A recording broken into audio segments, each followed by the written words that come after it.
কাঁচা তোরা সবাই এখন তোর আজকে আমি পানিতে শুবাম।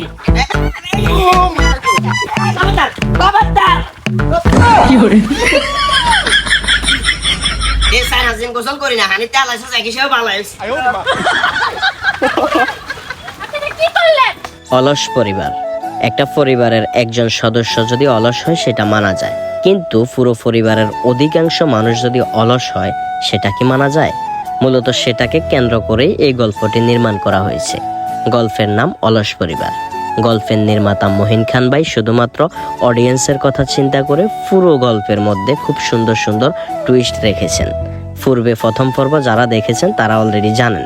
যারা এখন পর্যন্ত প্রথম পর্ব কিংবা দ্বিতীয় পর্ব দেখেন নাই, আমার এই ভিডিওর কমেন্ট বক্সে প্রথম পর্ব এবং দ্বিতীয় পর্বের লিঙ্ক দেওয়া থাকবে।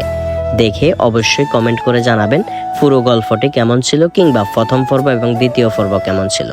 আমি এতটুকু বিশ্বাস করে আপনাদের কাছে অনেক বেশি ভালো লাগবে। এই গল্পে অভিনয় করেছি আমিও। অবশ্যই কমেন্ট করে জানাবেন আমার অভিনয় কেমন ছিল কিংবা আমার অভিনয়ে কোনো ভুল ছিল কিনা। আমি এতটুকু বিশ্বাস রাখি আমার সকল ভালোবাসার মানুষ কমেন্ট করে আমাকে উৎসাহ দিবেন।